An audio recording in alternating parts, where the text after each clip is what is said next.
Hey everyone, this is Ben with the Leyline Network. Today I bring to you a budget block deck tech from Alara. The deck I'm going to be covering is Esper Artifacts. This is a mid-range deck that, you guessed it, focuses on artifacts. Let's get started. We have 15 lands and 8 artifacts that function as lands for a total of 23 mana sources. We have 21 creatures and 16 other spells. Arcane Sanctum is amazing because it gives you all 3 of the colors that you need. The Borderposts act double duty because they allow you to include more artifacts in our deck, as well as give you the colors that you need. Court Homunculus is straight value for its converted mana cost. You'll almost never find yourself without another artifact in play, so it will almost always be a 2/2. Esper Stormblade also gives you a lot of great value for its mana cost. More often than not, you're going to find your Stormblade as a 3/2 flyer, because a third of your deck is multicolored permanents. Ethersworn Shieldmage can cause some huge blowouts if you wait for the right moment to cast him. He is amazing as a combat trick, and if needed, you can just use him to protect your creatures from damage-based removal. Esperzoa, on the other hand, is a 4/3 flyer for only 3 mana. This must be too good to be true. What's the downside? Well, at the beginning of your upkeep, you have to return an artifact you control to its owner's hand. In this deck, that is hardly a drawback. Yeah, there are some times where it'll be inconvenient, but it allows you to repeatedly cast your Esper Shieldmage. I only put 2 in the deck because even though it can be great to recast spells like Esper Shieldmage, it is inconvenient if you do get too many of these in one hand. Up next are arguably the 2 most important cards in the deck. Glaze Fiend might not seem like much at first glance, but the +2/+2 it gets whenever you drop an artifact is nothing to be scoffed at. You will likely be playing at least 1 artifact a turn, and Glaze Fiend benefits from Esperzoa allowing you to recast your artifacts. Thopter Foundry is an all-star in this deck because of how versatile it is.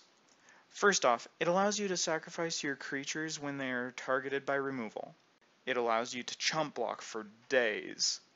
The life gain it allows you very easily helps you stabilize against some of the more aggressive strategies. Late in the game, you can turn your mana rocks into creatures to help you close out the game. And on top of all that, Thopter Foundry synergizes extremely well with Glaze Fiend. If your opponent has tapped out, you can make your Glaze Fiend huge to swing in for a lethal attack.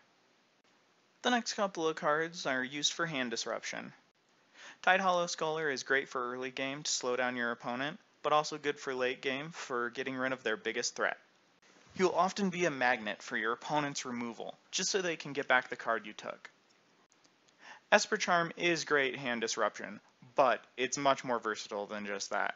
It's very nice to be able to choose between disrupting their hand, refueling your own, and blowing up an inconvenient enchantment. Agony Warp is amazing to use as a combat trick and can cause some pretty good blowouts. Crystallization, on the other hand, is a great way to get rid of their annoying creatures that are causing you trouble.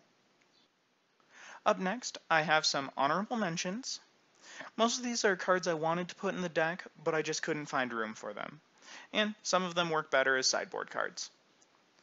Vedalken Outlander is a very strong choice because of its protection from red. Some of the best and most problematic creatures in the format are red. Sanctum Gargoyle is a good option for the deck because it allows you to get back any of the artifacts you need from your graveyard. Executioner's Capsule is nice because it synergizes with Sanctum Gargoyle, and it's also removal. But it's much better as a sideboard card because of your matchups with Jund and Grixis. Soul Manipulation is also a card that can give you a lot of value. It allows you to counter their creature and get back one of your own from the graveyard. The last thing I wanted to cover was budget cuts and non-budget upgrades. As it stands, I made this deck on Magic Online for about $7, but if you want to decrease that price, you can cut out Thopter Foundry. Now, this will bring down the price of the deck to under $2, but as I stated before, Thopter Foundry is an all-star in this deck. If you can afford the extra $5, I strongly encourage you to keep it in. Path to Exile is the non-budget upgrade. If you already have it in your collection, or you can afford to buy it, I strongly recommend doing so. Path to Exile is by far the best removal card in the block. That's everything for this deck tech. If you have any budget block ideas, please share them in the comment section. If you enjoyed the video, please give it a like. And if you'd like to see more content like this, please subscribe. This is Ben with the Leyline Network, signing off.